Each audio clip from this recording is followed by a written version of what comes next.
The very first day Kiara Amarachuku Ugu was born, something about her felt different. She did not cry loudly like other babies do. Instead, she lay quietly, her eyes wide open, moving slowly as if she was watching something no one else could see.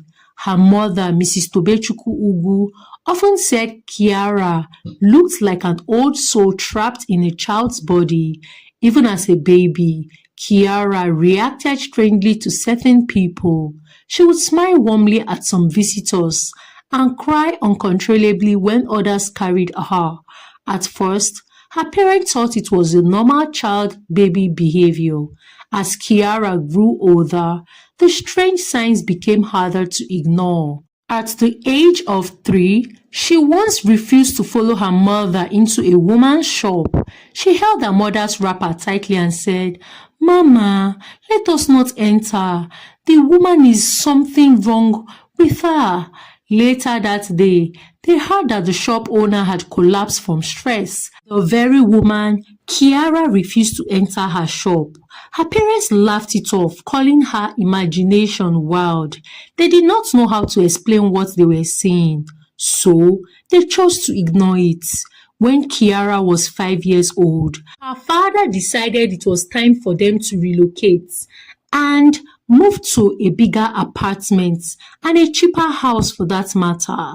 The landlord of the house was friendly and the compound looked neat. To Mr. Ugu, Kiara's father, it felt like a blessing. But the moment they arrived with their luggages, Kiara froze. She stood at the gates, her small hands shaking. Her face changed completely, as if fear had wrapped itself around her heart. I don't like this like house, this she house. said quietly. Kiara, why are you Her saying that? mother bent down and touched her face. Kiara, why are you saying that now? I don't want to enter, mommy. I don't want to Kiara enter. cried Please, let's suddenly. go back. This Please, house is let's not go good. back. This house is not good.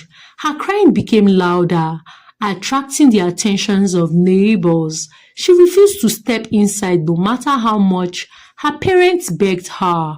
Mr. Ugu Father, please, I felt don't want to really go in. embarrassed. Enough of this. We are going in now. But I'm Please scared. stop this No nonsense. more tears. Be He strong. said gently. But family, children don't choose houses. Their parents do, and you have no choice. But come with us.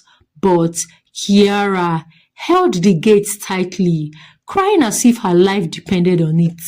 I don't like this place, she shouted. Something is inside it. Her parents exchanged worried glances, but the stress of moving and the thought of friends' money pushed their worries aside. They felt that Kiara was already missing the former compound, reason why she was crying. But they felt like she would come around at the end of the day when she starts making friends in the new neighborhood. Eventually, they carried Kiara inside. That night, Kiara did not sleep. She sat up on the mattress, staring at the wall. Her mother noticed tears slightly rolling down her cheeks. "Mommy," Kiara whispered, "this house, I really don't like it. It doesn't like happiness." Mrs. Ugu shivered, but she brushed it off and held her daughter close. "My daughter, don't worry, you would like it here.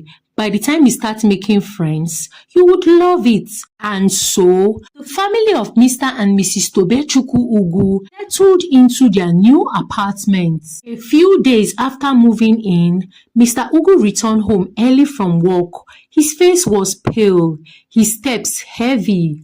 They said the company is restructuring, he told his wife. They no longer need my position. Mrs. Ugu sat down slowly, unable to speak. "I don't understand. What do you mean?" Mr. Ugu swallowed hard before speaking. I have just been fired." "What? What did you do?" "I really don't know.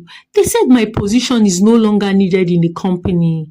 And that was how Mr. Ugu lost his job. Mrs. Ugu sat down slowly, Unable to speak, she was trying to process the whole thing. Kiara was playing in a corner, lifted her head and whispered, "It has started though." No one asked her what she meant. 2 days later, while Mrs. Ugu, her mother, was at her shop, a fire broke out.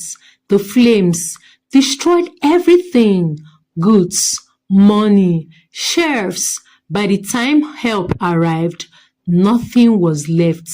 Within 1 week, the family had lost their only sources of income. Her mother had lost her shop, and her father had lost his job. Hunger visited their home. Bills piled up. Laughter disappeared. Kiara became quieter. She watched her parents struggle. One evening, Kiara knelt in front of her parents. "Daddy, Mommy," she said softly, "we must leave this house." Her parents were tired and frustrated. "Leave to where?" her father asked bitterly. "This land is not clean," Kiara continued. "The landlord buried something bad in the ground. It makes people poor." Her parents froze. She went on, "That is why people enter rich and leave this house poor." At first, they argued. They accused her of repeating stories she had heard somewhere, but slowly, small things began to connect. It began to make sense. They started talking to neighbors quietly, asking questions and interacting with them. One woman said, "Before we moved here, my husband owned 3 shops in the main market, but could you believe it that exactly 1 month we moved in, he lost the shop to fire incident, and since then, my husband had to resolve to become a conductor just for us to eat. It has really been terrible for us." Another man said, "I sold my land after moving here. Everything just dried up somehow. I don't even understand." Fear settled in the hearts of Mr. and Mrs. Ugu. Mr. and Mrs. Ugu finally realized that their daughter had been warning them. At this point, they did not know what to do. They had no money on them, and so they had to resolve to borrow money from family and friends in order for them to move out. They packed their things and left the compound with the borrowed money. Life did not suddenly become easy, but the heavy darkness lifted. Small opportunities returned. Food came back to their table. From that day, they stopped ignoring Kiara's words, but they were not ready for what was coming next. However, as Kiara grew, her gift became stronger. She began to see clearer images, her quiet warning in her heart, and feel deep sadness for people hiding secrets. Her parents became afraid. They warned her often, "Kiara, keep quiet. Not everyone likes to hear the truth." But Kiara did not know how to stay silent when something burned inside her chest. One Sunday morning, when she was just 10 years old, they attended church as usual. The church was crowded because the pastor had announced a building project. Members had contributed money for months. As the pastor preached, Kiara began to tremble in her seat. Her chest felt tight. Her ears rang. Suddenly, she stood up. Before her parents could even stop her, she walked towards the altar area.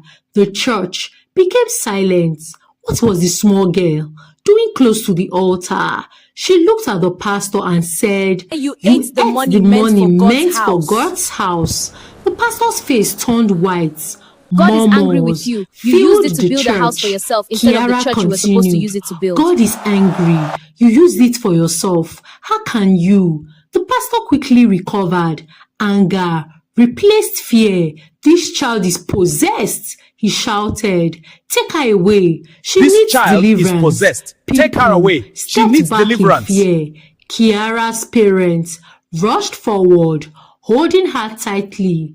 That day, rumors spread. Some said Kiara was dangerous.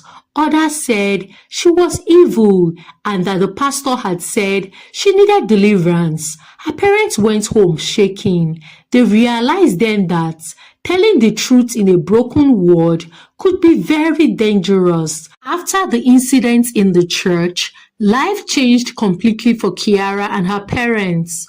People no longer greeted them freely. Some church members avoided sitting close to Kiara. Others stared at her as if she carried something dangerous inside her small body. Whispers followed her wherever she went. Mr. and Mrs. Tobechukwu Ugu tried to protect their daughter, but fear had already entered their hearts. Still, Kiara's gift refused to be silent. It was as if the more people tried to shut her mouth, the louder the truth inside her became. One afternoon, Mrs. Ugu sent Kiara to help her deliver food to a woman in the neighborhood named Mrs. Chiamaka. The woman was known to be cheerful and always spoke proudly about her husband, calling him the most faithful man alive. As Kiara handed over the food, she suddenly froze, her eyes darkened, and her hands began to shake. Your husband has another child, Kiara said quietly. The woman laughed at first. My dear, this small girl, you talk anyhow. Don't joke like that now. Kiara looked up at her. It is true. The child is already born. A woman close to you gave birth 3 months ago. The truth will soon come out. The woman looked at Kiara. Mrs. Chiamaka's smile disappeared. She became angry instantly. Get out of my house, you spoiled brat! She shouted. Go and tell your parents to control you. Kiara returned home silently. 3 days later, loud cries filled the neighborhood. Mrs. Chiamaka had discovered the truth. Her so-called best friend, who claimed the baby's father was abroad, finally confessed the child belongs to Mrs. Chiamaka's husband. She remembered Kiara's words and it all made sense. Fear grew. Another time, a young man named Emeka visited the Ugu's house. He was excited because he had secured a travel opportunity with some of his friends for vacation. As he spoke happily, Kiara walked towards him. Please, sir, don't go, she said. Everyone looked at her and busted into laughter. My dear, you don't know how long I've been waiting for this opportunity. Why? Emeka asked jokingly. There is death on that road, Kiara replied. Emeka felt uneasy, but brushed it off. I would be fine, don't worry. But somehow, he found it difficult and uneasy to travel, and so he stayed back at home. The next day, news broke. The bus carrying the travelers was involved in a terrible accident. No one survived. Emeka fell to his knees in shock. He had delayed his journey by 1 day. Stories spread quickly. Some people began to fear Kiara deeply. Others accused her of causing things she predicted. They did not understand that seeing danger did not mean creating it. As Kiara's name spread, accusation followed, of course. One evening, an angry woman stormed into the compound. She's a witch, the woman screamed. She said my child would fall sick, and it happened. Mrs. Ugu, Kiara's mother, trembled. The truth was simple. Kiara only advised the woman to take better care of her weak-looking child. But fear does not listen to explanation. The woman threatened to report them to the community elders. That night, Mr. Ugu made a painful decision. Kiara, he said gently, you must stop talking to people. Kiara looked at him with confused eyes. But Daddy, I am only telling them what I see. I know, my child, he replied, holding back tears. But Not everyone wants to hear it. Not everyone likes to hear the truth. From that day, Kiara was kept indoors. Her world became small and quiet. She watched life through windows. Her gifts, once loud and clear, became a burden she carried alone. She cried silently at night, asking God why sin was not a curse for her. She was even tired of seeing and hearing. She just wanted to have peace of mind, but she did not have total control over it. Life became painfully quiet for Kiara. After her parents warned her to stop talking to people, she obeyed them completely. She stayed indoors most times, sitting by the window, watching other children play outside. Her mouth was silent, but her eyes still saw everything. She saw sadness, she saw fear, she saw secrets, and she carried them alone. Mrs. Ugu, her mother, watched her daughter grow thinner and quieter by the day. Many nights, she found Kiara awake, staring into space. Kiara, she once asked gently, "What are you even seeing?" Kiara shook her head. "Nothing, Mama." But it was a lie. She was tired of talking about things she had seen.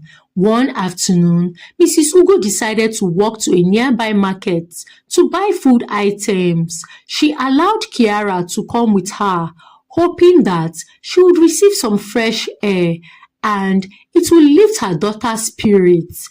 They walked slowly along the streets. The sun was gentle and the road was busy with people going about their businesses. Suddenly, Kiara stopped. Her heart began to beat fast. She felt a familiar heaviness in her chest, the same feeling she had whenever something important was about to happen. Ahead of them was a woman walking alone. The woman was well dressed, but her shoulders were slumped. Her face carried deep sorrow, the kind that could not be hidden by fine clothes. Kiara stared at her intensely. "Mommy," Kiara whispered, tugging her mother's hands. Mrs. Ugu sighed nervously. "Kiara, remember what your father said, oh. You better keep quiet."